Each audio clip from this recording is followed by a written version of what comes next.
मैं सुनील सर के बताऊं, सुनील सर जैसा कह रहे हैं, देखिए गुगली तो फिर उन्होंने फेंकी है, देर हो गई भली, लेकिन अभी इतनी भी देर शायद नहीं हुई है। जो जिस वक्त पे चाहिए तो शायद उस समय उन्होंने डाली गुगली, और गुगली ने परेशान तो कर दिया है। अभी आने वाले दिनों में और भी ऐसी गुगलियां आना बिल्कुल सुनिश्चित है कि आएंगी, और एक के बाद एक। और अब सबसे बड़ी बात है कि जो बीजेपी का खेमा है, एनडीए खेमा है, उसको बहुत सारे मोर्चे पर शायद जवाब देना होगा। ये क्या उनकी मुश्किलें बढ़ाने वाला है या उनके लिए मुफीद कुछ हो गया? आपका अपना आकलन सुनील सर। धन्यवाद संजीव जी। एक तो तेजस्वी यादव को जो मुख्यमंत्री का चेहरा घोषित किया गया आज, इसको मैं देरी नहीं मानता। वजह इसकी मैं मानता हूं कि अगर चुनाव शुरू होने के पहले के साथ ही अगर तेजस्वी यादव को मुख्यमंत्री का चेहरा घोषित कर दिया जाता तो पूरा का पूरा एनडीए तेजस्वी यादव पे हमलावर होता, और जो गठबंधन की घोषणाएं हैं, आश्वासन हैं, लोगों के बीच पहुंचने की जो कोशिशें हैं, वो कहीं चर्चा में रहता नहीं, कहीं भी नहीं रहता। वो केवल तेजस्वी तेजस्वी तेजस्वी चलता। जो माहौल प्रशांत किशोर ने भारतीय जनता पार्टी के लिए चुनाव शुरू होने के घोषणा के पहले कर दिया, जो तमाम तरह के उन्होंने आरोप प्रत्यारोप लगाने शुरू कर दिए उनके नेताओं को लेकर के, वही स्थिति महागठबंधन की हो जाती। माने कि एनडीए के निशाने पर तेजस्वी यादव होते, महागठबंधन नहीं होता। इसके पहले, आज इस घोषणा के पहले, महागठबंधन ने जितने अपने चुनावी विमर्श है, चाहे वो कल जो घोषणा किया तेजस्वी यादव ने जीविका बहनों को 30,000 रुपए देने का, सरकारी नौकरी देने का, 2 लाख लगभग जो उनके कम्युनिटी मोबिलाइजर्स हैं, या सरकारी काम करने वाले जो जीविका बहनें हैं उनको 2,000 रुपये प्रतिमाह अतिरिक्त दिए जाने का, जो तमाम तरह की इन्होंने घोषणाएं की। इसके पहले जो उन्होंने घोषणा किया था कि जिन परिवारों में अभी तक सरकारी नौकरी नहीं मिली है उनको सरकारी नौकरी देने की बात, यह चीजें विमर्श फिर नहीं रहती, अब चर्चा कर ही नहीं करा पाते। फिर वही तेजस्वी का 9 पास, जंगल राज, फलाना ढमाका, यही सब चलता। लेकिन आज महागठबंधन ने अपने चुनावी विमर्श को लोगों के बीच में सफलतापूर्वक रख दिया। अब इस विमर्श के इर्द एनडीए को बोलना, इसीलिए आप देखिए कि घोषणा के साथ ही बीजेपी के लोग सक्रिय हो गए, उन्होंने एकदम टारगेट करना शुरू कर दिया तेजस्वी को। फिर इनका जो वोट बैंक है उसको टारगेट करना शुरू किया कि किस तरीके से अल्पसंख्यक समुदाय के लोगों को कुछ नहीं दिया गया, और ये नहीं, उनको नहीं दिया, उनको नहीं दिया, ये टारगेट करना शुरू कर दिया। इन चीजों को अब अगर आप चर्चा में लाते हैं तो कम से कम जो चुनावी घोषणाएं हैं और वायदे हैं या आश्वासन है, उनके उस विमर्श को आप कमजोर नहीं कर पाएंगे। दूसरी तरफ भारतीय जनता पार्टी के सामने भी एक चुनौती प्रस्तुत करती कि आखिर आपका चेहरा कौन है, क्योंकि अभी तक पिछले 2020 के भी चुनाव में साफ था कि नीतीश कुमार मुख्यमंत्री का चेहरा, लेकिन 2025 के चुनाव में तो भारतीय जनता पार्टी नहीं कर रही है, और न केवल कह भी नहीं रही है, वह यह भी कह रही है कि अपना मुख्यमंत्री बनाना मेरा लक्ष्य है, बिहार में हम अपना मुख्यमंत्री बनाना चाहते हैं।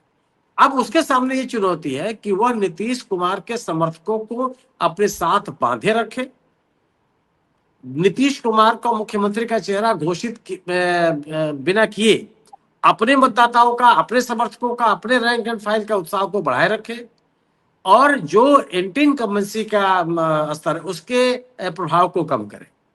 आज उसके सामने चुनौती होगी, क्या वो नीतीश कुमार को मुख्यमंत्री का चेहरा मानेगी? अगर मुख्यमंत्री का चेहरा उसको मानती है तो अपने कार्यकर्ताओं के समक्ष एक चुनौती प्रस्तुत करती है, क्योंकि वो अपने कार्यकर्ताओं का उत्साह इसलिए बनाए हुए है कि वो बताना चाहती है कि मुख्यमंत्री हम अपना बनाए। वो अपना मुख्यमंत्री का चेहरा घोषित न करके जो नीतीश कुमार के लोग हैं उनको अभी एक तरह का आश्वासन देती हुई दिखाई पड़ रही है कि नहीं, हम तेजस्वी नीतीश कुमार से हम अलग नहीं होने वाले हैं, क्योंकि बीजेपी बिना नीतीश कुमार के सहयोग के बिहार की राजनीति का जो दरिया है उसको पार नहीं कर सकती। उसके पास कुछ नहीं है, उसके पास जो अपने हथियार हैं वो हथियार बिहार में काम नहीं करते। वो ध्रुवीकरण का हथियार है और राष्ट्रवाद का हथियार है। गवर्नेंस की बात करती नहीं है ये सरकार, ये पूरी की पूरी पार्टी, कि वह एनडीए की सरकार ने केंद्र में क्या किया है या 20 साल की सरकार ने क्या किया है। तो 20 साल की जो एंटी इनकम्बेंसी है और नीतीश कुमार ने जो अपना समर्थक वर्ग तैयार किया है, नीतीश कुमार की लोकप्रियता में कमी, उनकी क्रेडिबिलिटी में कमी के कारण जो उनका मतदाता वर्ग है वह जाएगा कहां? उनको आकर्षित करने के लिए जो महागठबंधन ने प्रयास किए वह उसका असर बहुत है, और वह इस असर को मुख्यमंत्री का चेहरा शुरू में घोषित करके वो नहीं बनाए रख सकती थी। कोई बात ही नहीं करता, एनडीए उसकी चर्चा ही नहीं होने देती, वह केवल नीतीश कुमार, केवल तेजस्वी यादव की चर्चा करती। अब रही बात यह कि महागठबंधन और एनडीए, देखिए मैं मानता यह हूं कि महागठबंधन में जो दल हैं, चाहे आरजेडी है, कांग्रेस है, सहनी साहब है, और सीपीआई, सीपीएम और माले, ये राजनीतिक दल एक दूसरे के खिलाफ नहीं है। ये किसी क्योंकि ये एक दूसरे को कमजोर करके महागठबंधन को मजबूत नहीं कर सकते, जबकि एनडीए में एक दूसरे के खिलाफ पार्टियां। बिल्कुल बीजेपी कतई नहीं चाहती कि मजबूत नीतीश कुमार है। जेडीयू का कार्यकर्ता नहीं चाहता है कि बीजेपी मजबूत हो, एलजेपी नहीं चाहती है कि नीतीश कुमार मजबूत हो, मांझी साहब नहीं चाहते हैं कि एलजेपी मजबूत हो। और उनकी राजनीति खुल्ला है, उनके बीच में कोई ये स्थिति नहीं है। कम से कम महागठबंधन में नेताओं के बीच में विमर्श की कमी नहीं है, वो एक दूसरे से बात कर लेते हैं। अभी जो कल तेजस्वी यादव ने घोषणा की, जो पिछले दिनों 4-5-6 दिनों से वो गायब थे, तो लग रहा था कहां चले गए, लेकिन कल की घोषणा ने उस पिछले दिनों की उनकी अनुपस्थिति को कंपनसेट कर दिया कि एक बड़ी तैयारी में, बड़ी राजनीतिक तैयारी में लोग थे। आज जब कांग्रेस के लोग आ गए, उन्होंने तेजस्वी यादव को, सहनी साहब को बाकायदे अपना नेता घोषित कर दिया, मुख्यमंत्री का चेहरा घोषित कर दिया, तो लगता है कि आप तैयारी के साथ हैं। अब यह बात कही जा रही है कि आंतरिक संघर्ष, यह आंतरिक संघर्ष, महागठबंधन में आंतरिक संघर्ष भी एनडीए का एक पॉलिटिकल नैरेटिव है। ठीक है। आखिर कोई एनडीए की बात क्यों नहीं करता कि 35-36 जगहों पर एनडीए के बागी उम्मीदवार हैं, और वो बागी उम्मीदवार सामान्य नहीं है कि मतलब जिसको टिकट नहीं मिल रहा था, पहली बार चुनाव लड़ना चाहता था, वो चुनाव मैदान में उतर गया।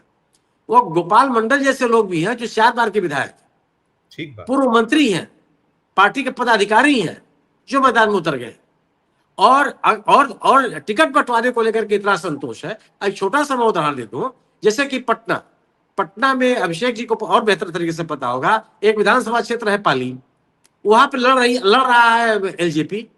पटना में कौन सा एलजेपी का प्रभाव है भाई?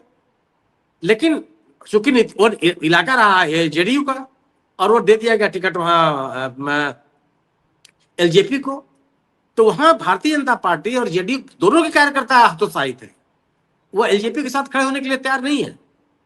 अगर आप नेवादा में, नालंदा में, राजगीर में जो नीतीश कुमार जी के प्रभाव वाले क्षेत्र हैं, वहां पे अगर आप एलजेपी को टिकट देंगे तो स्वाभाविक सी बात है कि आप जेडीयू के कार्यकर्ताओं को उत्साहित नहीं कर सकते, वहां संभव नहीं है।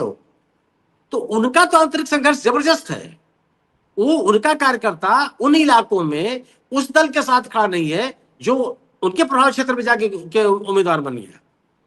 आप एक भी बयान तेजस्वी यादव का कांग्रेस के खिलाफ नहीं देखेंगे, नहीं है। राजेश राम का बयान तेजस्वी यादव के खिलाफ नहीं है, दीपांकर भट्टाचार्य साहब किसी के खिलाफ कुछ भी नहीं बोलते।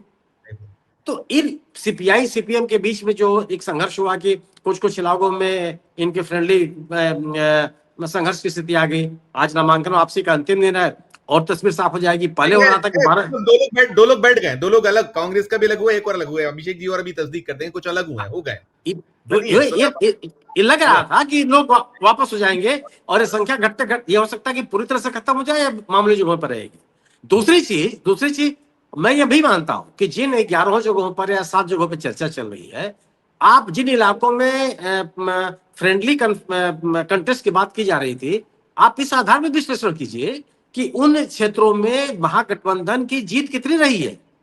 2020 के चुनाव में केवल 2 सीटें कांग्रेस ने जीती थी, बाकी महागठबंधन का कोई दल इन इलाकों में जीत दर्ज नहीं कर पाया था। तो यह भी हो सकता है कि कुछ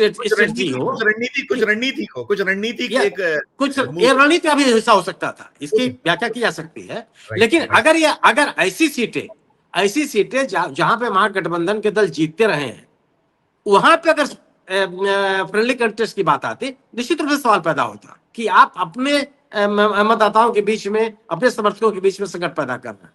लेकिन इन इलाकों में तो स्थिति नहीं थी, तो ये हो सकता है कि कोई स्ट्रेटजी भी रही हो। तो यह आज का जो निर्णय है निश्चित रूप से महागठबंधन ने अपने सभी विमर्शों को अपने मतदाताओं के बीच पहुंचा करके यह घोषणा की। तो Right. दोनों लक्ष्य उसने पाए, अपने लोगों को अपने लोगों के सामने विकल्प भी रख दिया और अपनी बात भी चुनावी जो बातें थी वह भी कह लिया। अब सरकार अब दोनों चीजें, अब एनडीए को दोनों बात करनी पड़ेगी, उनको उन पे हमला भी करना पड़ेगा जो उन्होंने चुनावी वायदे किए हैं। अगर उन चुनावी वायदों के बाद जितना हमला करेगी वह उतना ही विमर्श में आएगा और तेजस्वी यादव उनके ठिकाने पर रहेंगे जी। राइट। तो देखिए आप पा रहे कल से मोदी क्या मूव संभावित है आपकी भी और अरुण जी की, फिर मैं अभिषेक सर से खत्म करूं। रविशंकर प्रसाद जी का आपने प्रेस कॉन्फ्रेंस सुनाई। बिहार में सम्राट चौधरी पे जो भ्रष्टाचार का आरोप लगे उसकी चर्चा नहीं होगी, अशोक चौधरी पे जो भ्रष्टाचार के आरोप लगे हो चर्चा नहीं होगी, तेजस्वी यादव पे भ्रष्टाचार के वो आरोप हैं उस दौर के हैं जब संभवतः तेजस्वी यादव उस समय नाबालिग रहे होंगे। नाबालिग। आज तो आपके उप मुख्यमंत्री पे आरोप लगे हैं, उसकी बात ही नहीं करते आप।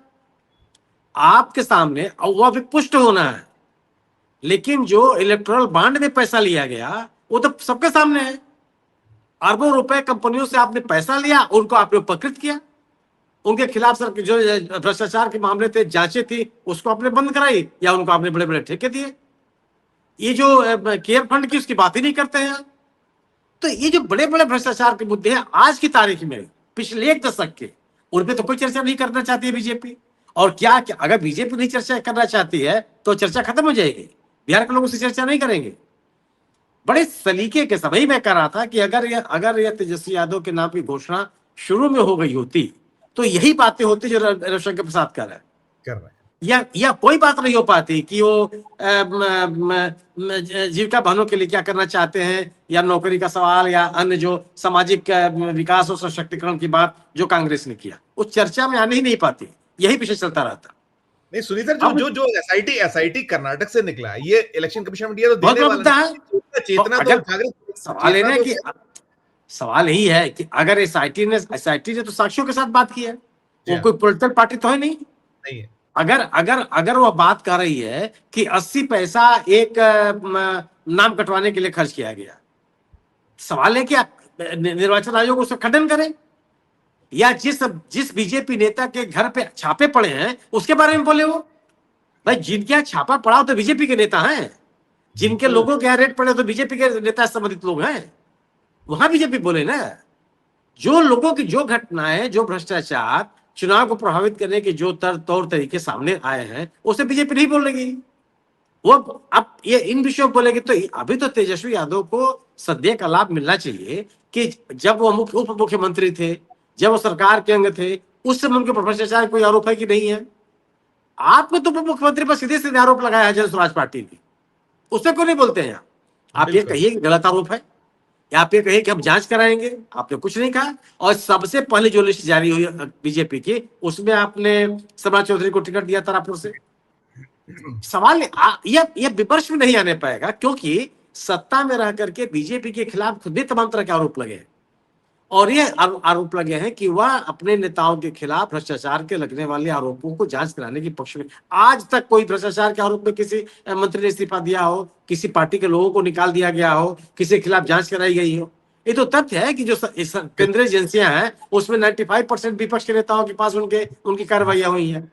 तो मुझे नहीं लगता कि इस तरह के आरोपों का जो रविशंकर प्रसाद जी से कोई बहुत बिहार में चर्चा होगी। चर्चा उनकी होगी कि सरकार का एंटी इनकम्बेंसी कितना प्रभावी है, यह सरकार पिछले 20 सालों में किया क्या है, और जिस 20 वर्षों में सर्वाधिक समय तक बीजेपी सत्ता में रही है।